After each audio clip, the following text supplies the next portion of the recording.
আপা মোশাররফ করিমের ৮ বউ, হ্যাঁ রুনা খান কত নাম্বার? ৬ নম্বর মোশাররফ ভাই বলেছে। এখন সামনে ঈদে হইচইতে মুক্তি পেতে যাচ্ছে অমিতাভ রেজা চৌধুরীর বোহেমিয়ান ঘোড়া। খুবই সম্প্রতি সেটার ট্রেলার রিলিজ হয়েছে এবং আমরা পুরো টিম ভীষণ ভালো প্রতিক্রিয়া পেয়েছি সামাজিক যোগাযোগ মাধ্যমে বা দর্শকদের কাছ থেকে।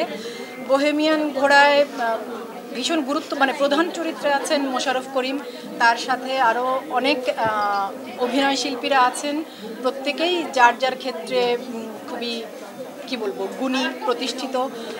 আছেন ৮ জন নারী অভিনয় শিল্পী, আমি তাদের মধ্যে একজন, এবং আশা করি কাজটা আপনাদের ভালো লাগবে। কারণ অমিতাভ রেজা চৌধুরী আমার ভীষণ পছন্দের পরিচালক, আমি ব্যক্তিগতভাবে তার পরিচালনার ভক্ত।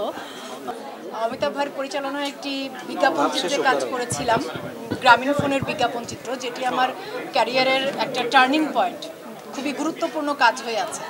তো পরিচালক হিসেবে অমিতাভ রেজার প্রতি এবং তার টিমের প্রতি আমার সবসময়ের কৃতজ্ঞতা, আবারও ধন্যবাদ এবং কৃতজ্ঞতা যে তারা বোহেমিয়ান ঘোড়ার আম্বিয়া চরিত্রে আমাকে চিন্তা করেছে। গল্প নির্বাচন করার প্রক্রিয়াটা খুব সহজ। ধরেন আমার কাছে যদি কথার কথা আমি বলছি যে 10টা কাজের প্রস্তাব এলো, তার মধ্যে থেকে আমার মনে হলো যে এই গল্পটা আমার ভালো লেগেছে, এই চরিত্রটা আমার ভালো লেগেছে, আমি সেটার সাথে যুক্ত হই। প্রক্রিয়াটা এটাই। আর এই যে আপনি যেটা বললেন যে ধারাবাহিকতা, সেই মানে কাজের ধারাবাহিকতা, যেমন আমি যদি ওটিটির কথাই বলি, আমার হইচইতে মুক্তিপ্রাপ্ত প্রথম ওয়েব ফিল্ম ছিল আশফাক নিপুণের কষ্টনীল।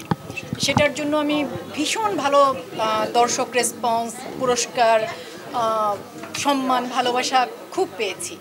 তো মানে তারপরেও অমির অসময় বা গৌতম কৈরির আন্তনগর এবং আসতে যাচ্ছে অমিতাভ রেজা চৌধুরীর বোহেমিয়ান ঘোড়া, এই ধারাবাহিকতা, আমি তো গল্পের চরিত্রটুকু বাছাই করি, কিন্তু মূল নির্ভরতাটা থাকে আমার পরিচালক এবং টিমের উপর।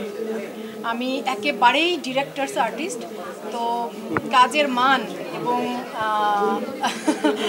কাজ ভালো হবার পেছনে কারণ হচ্ছে ওটা যে আমি হয়তো ভালো ডিরেক্টর নির্বাচন করি। তো যদি কখনো আমার শুটিং সেটে আসেন, আপনারা দেখতে পাবেন যে আমি আসলে যখন যে পরিচালকের সাথে কাজ করি, যে পরিচালকের নির্দেশনায় কাজ করি, আমি চেষ্টা করি আমার পরিচালক চরিত্রটিকে কীভাবে দেখতে চাইছি। বোহেমিয়ান ঘোড়ার ক্ষেত্রে আমি একেবারে চোখ বন্ধ করে অন্ধের মতো ভরসা করেছি অমিতাভ রেজার উপর। আর আমি এখানে ব্লেসড বলবো যে এত অসাধারণ একজন সহশিল্পী পেয়েছি, মোশাররফ করিম, তার কথা আপনারা সবাই জানেন, নতুন করে বলার কিছু নাই। দুর্দান্ত একজন অভিনেতা, ভীষণ সহযোগিতা পরায়ণ একজন সহশিল্পী, পুরো টিম, সিনেমাটোগ্রাফার ছিলেন খসরু ভাই, পুরো টিম, এবং চিত্রনাট্য। আপনারা বারবার যেটা বলছেন যে সংলাপ, একটি সংলাপ মানে ট্রেলারের 2 মিনিট থেকে একটি ছোট্ট দৃশ্য বা শট এভাবে ভাইরাল হয়েছে, এর কৃতিত্ব কোনোভাবেই আমার না, আমার এখানে কোনো ভূমিকাই নেই।